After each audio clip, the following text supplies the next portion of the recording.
இன்று இதமான காலை தென்றலில் உலாவும் இனிய உள்ளங்களுக்கும் நல்ல உள்ளங்களுக்கும் என்னுடைய இனிய காலை வணக்கம். இன்று ஒரு குறள், அதிகாரம் 52, குறள் எண் 515. தெரிந்து வினையாடல். அறிந்து ஆற்றிச் செய்கிற்பார்க்கு அல்லால் வினைதான் சிறந்தான் என்று ஏவற்பாற்றன்று. தெய்வப்புலவர் திருவள்ளுவர். செய்யும் உபாயங்களை அறிந்து செயலாலும் இடையூறுகளாலும் வரும் துன்பங்களை பொறுத்து முடிவு செய்ய வல்லானை அல்லது வினைதான் இவன் நம்மாட்டு அன்புடையான் என்று பிறருவனை ஏவும் இயல்புடைய தன்று என்கிறார். அதாவது விளக்கமாகவும் சொல்கிறேன். செய்யும் வழியறிந்து பொறுப்புடன் செய்து முடிக்க வல்லவனிடம் செயலை ஒப்படைக்க வேண்டும். தனக்கு வேண்டியவன் என்று பிரிதொருவனை செய்யுமாறு ஏவுதற்கூடாது என்கிறார். அதாவது இந்த குறளை எவ்வளவு அற்புதமாக சொல்லியிருக்கார் பாருங்க. அதாவது செய்யும் வழியறிந்து அந்த கருவிகளுடன் அவன் செய்யத்தக்கவன் என்று ஆராய்ந்து அவனிடம் கொடுக்க வேண்டும். அதை தவிர்த்து நமக்கு தெரிந்தவன் அதனால் இவனிடம் கொடுப்போம் என்று கொடுக்கக்கூடாது. தெரியாதவனிடம் கொடுத்தால், அந்த பழக்க வழக்கம் தெரியாதவனை கொடுத்தால் அவன் என்ன செய்வான்? நல்லா செய்ய முடியாது அவனால். அதனால தான் சொல்கிறான், இந்த நேரத்தில் நல்லவன் யார் கெட்டவன் யாருன்னு நினைக்கக்கூடாது, அந்த தொழிலை சார்ந்தவனை பார்த்து கொடுக்க வேண்டும் என்கிறார். என்ன அற்புதமாக எழுதியிருக்காரு பாருங்க. எல்லாமே ஒவ்வொன்றுமே நம்ம வாழ்க்கையில் வரக்கூடிய அனுபவங்கள் தாங்க. அதை அவர் எழுதியிருக்காரு, அவ்வளோதான், வேறு ஒன்றும் இல்லை. அவ்வளோ அற்புதமாக எழுதியிருக்காரு. ஒன்றே முக்காரடியில் அசை பிரியாது எழுதியிருக்காரு. அதைத்தான் நீங்கள் முதல்ல பார்க்கணும். அதாவது நான் ஹைஸ்கூலில் சொன்ன உயர்நிலைப் பள்ளியில் படிக்கும்போது என்னுடைய தமிழ் ஆசிரியர் திருக்குறளை கொடுத்து அசை பிரிக்க சொல்லுவார். நேர் நேர் தேமா, நிறை நேர் புளிமா, நேர் நிறை கரிபிளம், நிறை நிறை கூவிளம் அப்படின்னு சொல்லிட்டு அந்த அசை பிரிக்கிறது அப்படியே இருக்கும். எல்லாருக்கும் பக்கத்தில் எழுதிட்டு பக்கத்தில் உள்ளவன்ட்டு கொடுத்து வாசிக்க சொல்லுவார். நான் என்ன எதுக்காக சொல்கிறேன்னா, அவர் எழுதுவது மட்டுமல்ல, அந்த அசையோடு எழுதுகிறார் பாருங்க. அதுதான் இது. ஒன்றும் நம்ம மாதிரி பேப்பர் கிடையாது, எழுத்தாணி, ஓலை, இவ்வளவுலையும் அவர் சிரத்தை எடுத்து எடுத்திருக்கார் பாருங்க. அதனால் நாம் அதை கடைப்பிடிக்க வேண்டும். ஒவ்வொன்றையும் ஒவ்வொரு குறளும் அற்புதமான குறள் தான், அதில் மறுக்க முடியாத உண்மை. அதுக்கடுத்த அதிகாரம் 57, குறள் எண் 565. வெறுவந்த செய்யாமை. அருஞ்செவி இன்னா முகத்தான் பெருஞ்செல்வம் பேய கண் நடத்து உடைத்து. தெய்வப்புலவர் திருவள்ளுவர். தன்னை காண வேண்டுவார்க்கு காலம் அரியனாய் கண்டால் இன்னாத முகத்துடையானுடையது பெரிய செல்வம் பேயார் காணப்பட்டார் போல்வதொரு குற்றம் உடைத்து என்கிறார். அதை விளக்கமாகவும் சொல்கிறேன். எளிதில் காண முடியாத நிலையும் இனிமையில்லாத முகத்தையும் உடைய அரசனது பெருஞ்செல்வம் பேய் வசப்பட்ட புதையல் போன்றது என்கிறார். அரசன்ட்ட இருக்கக்கூடிய செல்வம் எப்படி இருக்கணும்னு சொல்கிறார் பாருங்க. அதாவது ஒரு அரசன் இருந்தால் அவனை போய் எளிதில் பார்க்கக்கூடிய, இப்போ ஒரு மாவட்ட ஆட்சித்தலைவர் இருக்கிறாருன்னு வச்சுக்கிறோங்க, அவருக்கு குறை தீர்க்கும் நாள் அப்படி தீயக்கிழமை போட்டிருப்பாங்க. அது மாதிரி ஒரு அரசனை போய் தன்னுடைய குறைகளை சொல்கிறதுக்கு எளிதில் பார்க்க வேண்டும். அப்படி இருந்தால்தான் அவன் அரசன். அப்படி நல்ல அதுவும் இனிமையான முகத்தை உடைய அரசனது பெருஞ்செல்வம். அவ்வளவு செல்வம் வச்சுருக்கான். அவன் இனிமையான முகத்தை உடைய அரசனுடைய செல்வம் என்ன செய்யணும்? பேய் வசப்பட்ட புதையல் போன்றது என்கிறார். அதாவது அப்போ நம்ம என்ன செய்யணும்? அந்த மன்னன் உணர வேண்டும்.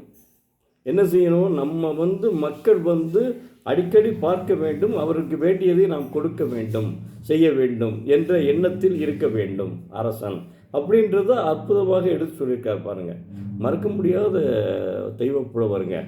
அதுக்கடுத்தது இன்னொரு குறளையும் சொல்கிறேன். அழுக்காறு அவா வெகுளி இன்னாச்சொல் நான்கும் இழுக்கா இயன்றது அறம். அழுக்காறு என்பது பொறாமை, அழுக்காறு. வெகுளி என்பது கோபம், வெகுளி என்பது கோபம். அழுக்காறு வெகுளி இன்னாச்சொல். அகுளி அழுக்காறு அவா அழுக்காறு அவா. அவா என்பது பேராசை. அவான்னு ஆசைன்னு சொல்லியிருக்காரு, இப்போ அது பேராசை தான். அதனால அழுக்காறு அவா. வெகுளியில கோபம். ஏற்கனவே கோபத்துக்கு தனியாக ஒரு அதிகாரமே வச்சுட்டாரு. அழுக்காறு அவா வெகுளி இன்னாச்சொல் கடுஞ்சொல், கடுமையான சொற்களை கூடக்கூடாது. அது அழுக்காறு அவா வெகுளி இன்னாச்சொல் நான்கும் இழுக்க இயன்றது அறம். இந்த 4 குணங்களையும் இல்லாது இருப்பவனே அறம் சார்ந்தவன் என்று சொல்கிறார். என்ன அற்புதமாக சொல்கிறார் பாரு. இது 4மே மோசமான இதுங்க. அதாவது ஒருத்தர் நல்லா படிச்சுட்டான், அப்போ அவனை பார்த்து நம்ம பொறாமப்படுறதில்ல இருக்குல்ல. நீ படி, காலையில் எந்திரிச்சு கரெக்டாக படித்து. அவன் என்ன செஞ்சான், ஏற்ற வீட்டுக்காரன் அவன் நல்லா படித்தான், காலையில் எந்திரிச்சு நல்லா படித்து அவன் படிப்பே இது கவனத்தில் இருந்து அவன் மாவட்ட ஆட்சித்தலைவர் ஆகிட்டான். இவன் என்ன செய்கிறான், நிறைய சோம்பேறி, படிக்க மாட்டான். 8 மணிக்கு தான் எந்திரிப்பான். எடுத்து என்னச்சு படிக்க போகிறான், ஸ்கூலுக்கு போயிட்டு வந்துடுவான். நைட்டு சரியாக படிக்க மாட்டான். அப்போ அவன் என்ன ஃபெயிலு தான் ஆவான், அவன் தோல்வி அடைவான். அப்போ அவனுக்கு என்ன போஸ்ட் கிடைக்கும், ஓஏ போஸ்ட் தான் கிடைக்கும். அப்போ என்ன செய்வான், அவன் இந்த ஓஏ போஸ்ட் கிடைக்கிறவனுடைய அப்பா என்ன செய்யணும், அவனை பார்த்து பொறாமப்படுவான். எடுத்து வீட்டுக்கார பையன் பாரு ஒரு கலெக்டர் ஆகிட்டான், இவனும் ஒன்றா தான் படித்தவங்க, இவன் இப்படி இருக்கானே அப்படின்னு பொறாமப்படக்கூடாது. போட்டி இருக்கலாம், ஆனால் பொறாமைப்படக்கூடாது. அந்த பொறாமை இருந்தால், அதாவது அவர் சொல்லலைங்க, திருவள்ளுவர் சொல்லலாம், நான் சொல்கிறேன், பொறாமை இருந்தால் நிச்சயமாக அவனை பொறாமைப்படுபவனை அழித்துவிடும். கோபம் இருந்தாலும் அவனை அழித்துவிடும். பேராசை இருந்தாலும் அவனை அழித்துவிடும். அதுக்கடுத்து கடும் சொற்களை பேசினாலும் அவனை அழித்துவிடும். திருவள்ளுவர் சொல்லலை, நான் சொல்கிறேன், அதையும் பார்த்துக்கிறீங்க. அவர் என்றைக்குமே இப்படிலாம் சொல்ல மாட்டார். தேவைப்படுவர் திருவள்ளுவர் அவ்வளோ அற்புதமான மனிதன். எவ்வளோ அற்புதமான குறள் இது. அதுக்கடுத்து தற்காத்து தற்கொண்டான் பேணி தகை சான்ற சொற்காத்து சோர்விலார் பெண்.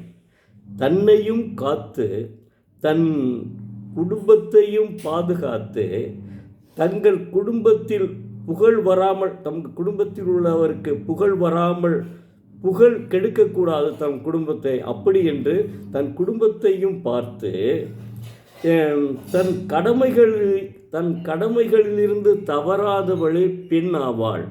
இது 2000 ஆண்டுகளுக்கு முன்பு உள்ளதுங்க. ஆனாலும் இதுவும் இன்றைக்கும் பொருந்தும். காரணம், இன்றைக்கு அந்த 2000 ஆண்டுகளுக்கு முன்பு அடுப்பூதும் பெண்களுக்கு படிப்பதற்கு என்று இருந்த காலம் போய் இப்போ எல்லாரும் படிக்க ஆரம்பிச்சிட்டாங்க. ஒரு பெண்ணு பார்க்கையிலேயே இப்போ என்ன செய்யலாம் அப்படின்னு, நம்முடைய பையங்க எனக்கு வேலை பார்க்குற பிள்ளை வந்தால் தான் நல்லது. காரணம், அந்த சம்பளத்தையும் என் சம்பளத்தையும் வச்சு நல்ல குடும்பத்தை நடத்த முடியும் அப்படின்னு விரும்புகிறாங்க. அதனால எல்லா பெண்களும் படிக்க ஆரம்பித்து விட்டார்கள். சரி, பெண்கள் படித்தால் போதும் என்று படித்து விட்டார்கள் என்று நம்ம தான் படிச்சிட்டோமே, நம்ம தான் நல்ல போஸ்ட்டில் இருக்கோமே, அவர் போஸ்ட்டில் இருக்கார், நம்மளும் போஸ்ட்டில் இருப்போம், 2 பேரும் ஈக்குவலாக வேலை பார்க்குறோம் அப்படின்னு சில வேலைகளை அவர்கள் செய்ய முடியும், சில வேலைகளை ஆண்கள் தான் செய்ய முடியும், பெண்கள் தான் செய்ய முடியும், சில வேலைகள் ஆண்கள் செய்ய முடியும். அதனால் அந்த போட்டி இல்லாமல் சிறந்த பெண்ணாக இருக்க வேண்டும். பெண்ணுடைய கடமையை சரியாக செய்ய வேண்டும். அதுதான் தற்காத்து தற்கொண்டார் பேணி தகை சான்ற சொற்காத்து சோர்விலாள் பெண். என்ன அற்புதமாக தற்காத்து தற்கொண்டார் பேணி தகை சான்ற சொற்காத்து சோர்விலாள் பெண். என்ன அற்புதமாக எழுதியிருக்காரு பாருங்க. என்ன உண்மையிலேயேங்க திருக்குறளுக்கு இணையான ஒரு புத்தகமே இல்லைங்க இதுவரையும். அதுக்கு அடுத்தது பாருங்கள், என்ன இன்னொன்று, இந்த முதல்ல அதிகாரமே பாருங்கள், எடுத்த உடனே அகர முதல் எழுத்தெல்லாம் ஆதிபகவன் புதற்றை உலகம் சொல்லுவார். கடவுளை தொழுது விட்டு தான், கடவுள் இல்லாத வாழ்க்கை இல்லை, உலகமே கடவுளால் தான் இயங்குகிறது என்று சொல்லிவிட்டு அடுத்து என்ன சொல்கிறாருன்னா, வான் சிறப்பைத்தான் சொல்லுவார். மழை இல்லாமல் மனிதன் வாழ முடியாது, எந்த மனிதன் மட்டும் எந்த உயிரினும் வாழ முடியாது. அப்படி ஒவ்வொன்றா இல்வாழ்க்கை, இப்படி ஒவ்வொன்றா சொல்லிட்டு வரையில் இப்போ இல்வாழ்க்கையை சொல்லிட்டாரா, அதுக்கடுத்து என்ன இல்வாழ்க்கையை முடிஞ்சோன்னு என்ன செய்வோம், குழந்தை வேணும்னு நினைப்போம். அதுக்கு தான் குழலினிது யாழினிது என்பர் தம்மக்கள் மழலை சொல் கேளாதார். இப்போ 2 வீடு இருக்குது, ஏற்ற வீடு. 2 பேருமே 2 மகன்களுக்கு அந்த பெற்றோர்கள் வந்து அந்த பெற்றோர் அவனுக்கு ஒரு மாதம் கல்யாணம் பண்ணி வச்சான்னா 2 மாதம் சென்று இந்த பையனுக்கு இவர் பெற்றோர் கல்யாணம் பண்ணி வைக்கிறாங்க. இப்போ 2 பெற்றோர்களுமே திருமணம் செய்து வைத்து விட்டார்கள். ஆனால் ஏத்த வீட்டு பையனுக்கு வந்து கரெக்டாக 1.5 வருஷத்துலேயே குழந்தை பிறந்துடுது. அந்த மழலை சொல் கேட்டு அவர்கள் இன்புறுகிறார்கள். அவர்களுக்கு குழலினுடைய இசையும் யாழினுடைய இசையும் பெரிதல்ல, அந்த பேரன் பேத்தியினுடைய அந்த மழலை சொல்லை கேட்டு அவர்கள் இன்புறுவது இருக்கே, அதுக்கு இன்பம் எதுவுமே இல்லைன்னு சொல்கிறார். ஆனால் இந்த இன்னொரு இந்த வீட்டுக்கார பையன் இருக்கான்ல, அவன் 3 வருஷமாயும் குழந்தை இல்லை. அப்போ அவங்க அப்பா அம்மா வந்து அப்படியே ஃபீல் பண்ணிட்டு உணர்ந்து தங்களுடைய குறைகளை என்ன செஞ்சோமோ தெரியலையே, இதுவரையும் குழந்தை இல்லாமல் இருக்குதே அப்படின்னு ஃபீல் பண்ணுவாங்க, உணர்வார்கள். அதனால் வந்து அதாவது குழந்தையும் குழந்தை செல்வமும் முக்கியம். திருமணம் ஆனவுடன் நம்ம என்ன நினைப்போம், நமக்கு ஒரு குழந்தை பிறக்கணும். அது என்ன ஆணாக இருந்தாலும் தான் பெண்ணாக என்ன அதை பற்றி கவலை இல்லை, ஏதாவது ஒரு குழந்தை இருக்கணும் அப்படின்னு சொல்லி நினைப்போம். அதை சொல்கிறார் அவர். குழலினிது யாழினிது என்பர் தம்மக்கள் மழலை சொல் கேளாதார். தம்முடைய மக்களினுடைய மழலை சொல்லை கேட்டு தன்னுடைய பேரன் பேத்தியினுடைய கேட்டு அதை ரசித்திருக்கிறதுக்கு இணையாக குழலும் இல்லை யாழினுடைய இசையும் இல்லைன்னு சொல்கிறாங்க. என்ன அற்புதமாக எழுதியிருக்கார் பாருங்க. அதாவது வாழ்க்கையிலே மறக்க முடியாத ஒரு மனிதர் தான் மனிதனுக்கு கூறிய அறிவுரை தான் திருக்குறள். ஒரு மனிதனுக்கு கூறிய அறிவுரை தான் திருக்குறள். திருக்குறள் படி நாம் வாழ்ந்தோமானால் நிச்சயமாக நம் வாழ்க்கை நன்றாகவே இருக்கும். அதை புரிந்து கொள்ள வேண்டும் நாம். நன்றி, வணக்கம். நாளை மீண்டும் குறளை பார்ப்போம்.